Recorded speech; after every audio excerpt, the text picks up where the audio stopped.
welcome to my channel. My name is Paris and I'm the author of the Magi trilogy. Book 1, The Magi, is out now and available as an ebook and paperback on Amazon. Today's video is, I'm going to say it's offhandedly writing related. I am getting a pet betta fish today and I'm going to be taking you guys with me while I set everything up for him. My brother and I are about to leave shortly, so I guess I'll surprise you with what fish I pick out when I get home. I do already have a name picked out, and this is where it gets, the offhandedly writing related part, is that I am naming him after one of my characters. It is a character in a book that I haven't shared much about. It's a very secret project to the point where I don't know if I'm gonna publish it, but one of my favorite characters his name is Dr. Cornelius. He's very morally gray. He has been so much fun to write. I love writing like plot twists and foreshadowing and stuff like that. And every single word out of this man's mouth is completely, he never says what he means, and he's just been a lot of fun to write. So I'm naming my fish after him today. So today I'm getting Cornelius. I also want to address quickly that part of the reason why I'm naming him Cornelius is it cracks me up to give my pets like oddly serious names. My snakes are named Richard and Girasso, so now I'm going to have a fish named Cornelius. I just think it's funny. I don't know why. So at this point, yeah, Cornelius, he's coming on home. I just got back from the pet store. I did not come back with Cornelius. I came back with Warren. So here he is. Obviously, he's in this little cup, and he's kind of blocked by the little sticker thing. So I'll get you guys a better look at him when he's in his actual tank. But I was thinking Cornelius in the book, I really associate with him with like whites and golds and like lighter colors, whereas Warren is kind of like brown, gray, and gold. And this guy's kind of brown, gray, and gold. So meet Warren.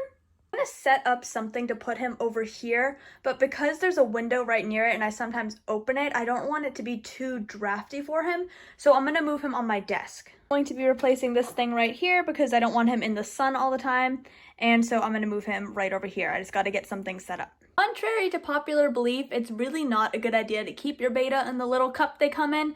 People often think that they're okay with small cages or those little, like, frog carrier cages.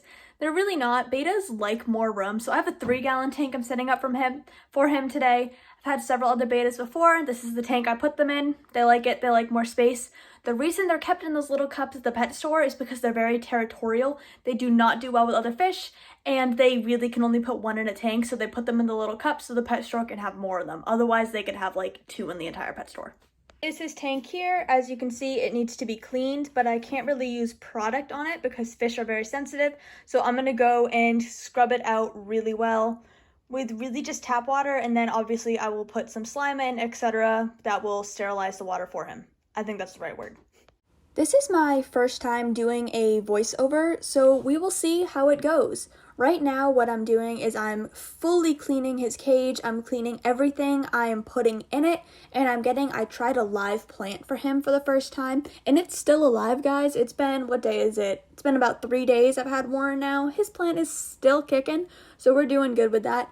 But basically, the reason why I'm cleaning everything really well and with only water, not with soap, is bettas have very sensitive skin. So I'm rinsing everything off thoroughly so that he does not get sick. And then I'm going to fill his tank, which again, it is a 3-gallon tank because the more room for bettas, the better. So that's what my little guy is going to be getting, and you guys will see the finished thing in a second. All right, here's his current setup. I'm going to be adding a little bit more water later. Right now, he's right in the safe zone. Also didn't get enough gravel. The plant keeps floating, so I'm gonna get more soon. I also need to get a heater. There was a heater malfunction. His heater immediately started steaming as soon as I turned it on, and it started to smell weird, so got rid of that real quick. So he's just gonna not have a heater for a day or so. I'm gonna be just self-monitoring the temperature for him because I'm gonna order a better one online. For now, it is time to put him in to float in the water. Here he is here. He needs to just be in here for a little bit to adjust. So this is where he's gonna be, and I will be back when I release him. All right, little man, I'm ready to put you in your new home. Put him in here. Come on, buddy. There we go, didn't want to just dump him. Here he is in his new home. Try to get the side view for you guys. Here he is. Oh, going right into his little log.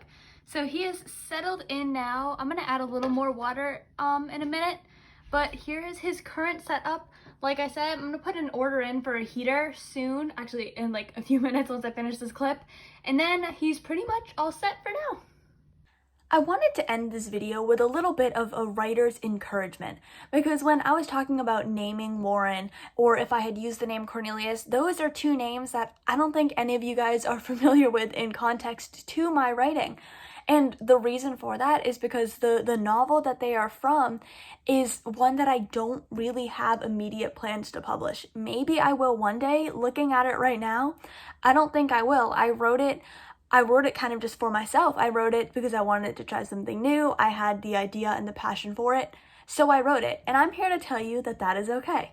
You don't need to always be working on something you plan on publishing. You don't need to always be working on something that's, serious. You are allowed to work on fun projects, because the reality is anything you write is writing. You are improving your craft. You are maybe trying a new genre or a trope you've never written before. Maybe this is your first time writing from the opposite gender's point of view, etc. If you are writing a fun project, even if it's something you have written a similar thing to before, you are writing and you are improving your craft.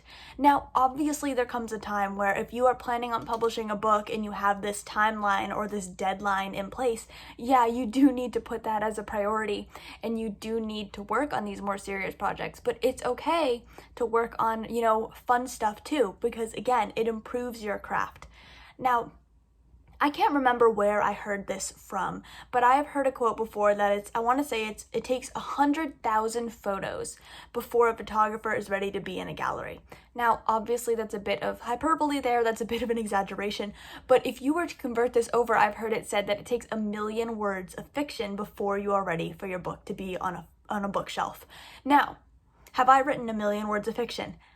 No, I have not written 1 million words of fiction. Did I publish a book anyway? Yes, because it's not an exact, rule.